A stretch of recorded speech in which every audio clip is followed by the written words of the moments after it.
अस्सलाम वालेकुम फ्रेंड्स, कैसे हैं आप सब? फुफुली सब खैरियत से होंगे, ठीक ठाक होंगे। मैं भी बिल्कुल ठीक अल्हम्दुलिल्लाह आप सबकी दुआओं से। तो जनाब यहाँ पर मेरी प्यारी सी अम्मी जो है ना वो आई हुई थी और देसी घी निकाल रही हैं, मक्खन निकाल रही हैं। मैंने कहा कि निकलवाना है तो अम्मी से ही निकलवाना है, या अम्मी की तरफ भेजूंगी या वो खुद आएंगी। फिर अम्मी ने कहा कि मैं खुद आके ना तुम्हारी तरफ आके तो मैं इसको निकाल दूंगी। तो मैं यहाँ पे मुझे साथ साथ बता रही है, गाइड कर रही है ये इस तरीके से जो है ना देसी घी निकलता है। हालांकि मुझे थोड़ा पता भी है, लेकिन बस मुझे माँ के हाथ का ना बस चस्का लगा हुआ है कि अम्मी जो करेंगी ना वही बस बेस्ट होगा। तो बस मैं ना इस वजह से जो है अम्मी से ही करवाती हूँ। और यहाँ पे जी अब बच्चों के लिए पराठा बना रही थी। और ये जो है ना बच्चे स्कूल से जब पढ़ के आए थे ना तब मैंने सोचा कि इनको घर में ना आपको बताया था इनकी रूटीन थोड़ी सी टफ हो चुकी है और माशाल्लाह से ये अब 1 क्लास में चली गई हैं। और मैंने इनके रिजल्ट के बारे में तो आपको बताया ही नहीं कि इनका रिजल्ट क्या आया था। और माशाल्लाह से इनके A+ ग्रेड आए हैं। और आपको पता है कि जो इंग्लिश मीडियम स्कूल होते हैं वहाँ पे पोजीशन का जो है ना वो थोड़ा और हिसाब होता है, लेकिन इनके A+ ग्रेड आए हैं। और साथ में एक की जो है ना वो 93% आई और 91% आई। इस दफा थोड़ी सी डाउन चलेगी इनकी परसेंटेज, लेकिन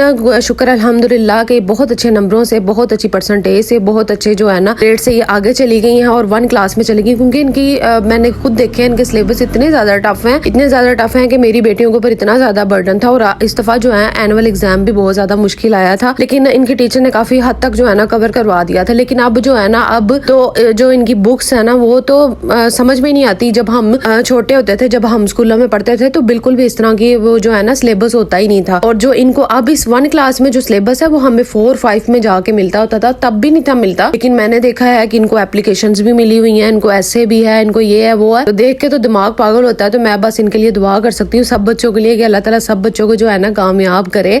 जितनी मुश्किल इनकी स्टडी है, हमने अपने जमाने में ना बड़ी इजी स्टडी में जो है ना एग्जाम्स दिए हुए हैं अल्हम्दुलिल्लाह। तो अब जो है बड़ा मुश्किल काम हो गया। खैर यहाँ पे जी मैं अफ्तारी की तैयारी कर रही थी और अफ्तारी में ना मेरे हस्बैंड ने कहा था पहला रोजा जो है ना वो आपने मटन पुलाव बनाना है। और मुझे समझ नहीं आ रही थी, अच्छा मैं इतने ज्यादा दफा जो है ना डिफरेंट तरीकों से पुलाव बना चुकी हूँ, लेकिन आज मुझे समझ ही ना आया कि मैं इसको किस तरह से बनाऊं। और मैंने जब इसको सिंपली तरीके से बनाया ना, मसलन ये वही फ्रोजन जो आइटम्स हैं, मसलन मैंने पेस्ट बना के रखा था टोमेटो का, साथ में मिर्चों का पेस्ट बनाया था, अदरक लहसुन का, झटपट देखे मैंने साथ ही इसमें डाल दिया। और इवन के प्याज भी जो है ना उसको भी मैंने फ्रीज किया हुआ था ना, ये वही फ्रीज किया हुआ प्याज है। इसका इतना ज्यादा मुझे फायदा हो गया इन चीजों का कि आप जल्दी से उठें और नमाज सबक पढ़ के तो उसके बाद जैसे ही आपको खाने की तरफ आपने आना है ना, तो खाने में आपने फटाफट फ्रिज में से निकाली है सारी वेजिटेबल्स, तो आप निकाल के फटाफट खाना बन जाता है। इतना टाइम भी नहीं लगता, आपका टाइम भी बच जाएगा और इबादत के लिए आप ज्यादा से ज्यादा टाइम जो है ना वो गुजार सकेंगी। तो यहाँ पे देखें जी मैंने नॉर्मली जो घरों में मसाले मौजूद होते हैं, कोई इसमें पुलाव का मसाला नहीं डाला जो स्पेशली आप बाजार से परचेज करती हैं, वो कोई मसाला मैंने यहाँ पे ऐड नहीं किया, घर वाले मसाले डाले हैं। और ये पुलाव इतना मजे का बना था, इतनी इसमें बरकत आ गई थी।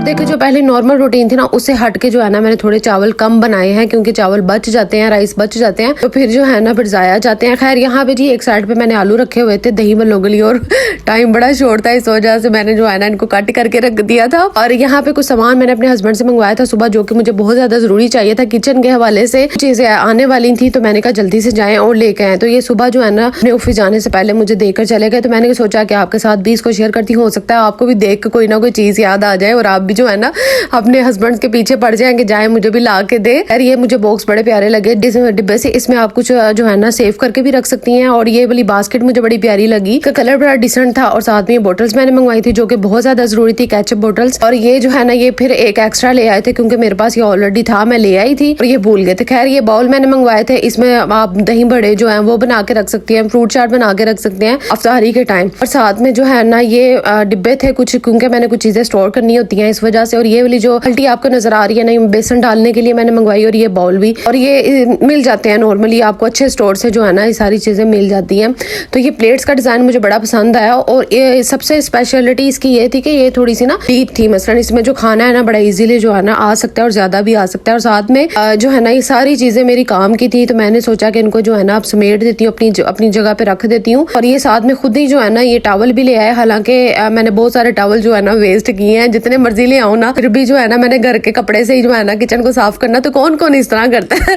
खैर मैंने राइस को जो है ना दम पे रखा हुआ था और फाइनली ये जो है ना डन हो चुके थे। अच्छा खाना बन गया होना आपका इफ्तारी से पहले, बहुत सारे काम जो है ना समझे सिमट जाते हैं। खैर इसके बाद जो है ना मैंने अपनी जो फ्राई वाली चीजें थी वो करनी थी, और सालेहा जो है ना उसने मेरे से मोबाइल पकड़ लिया था खाना बनाने के बाद, वो मुझे दे ही नहीं रही थी, बहुत ज्यादा जिद कर रही थी, इसलिए मैं जो है ना वीडियो नहीं कर पाई, क्लिप ले नहीं सकी। खैर आज का व्लॉग यहीं पे खत्म करते हैं। अपना बहुत सारा ख्याल रखिएगा, दुआओं में याद रखिएगा।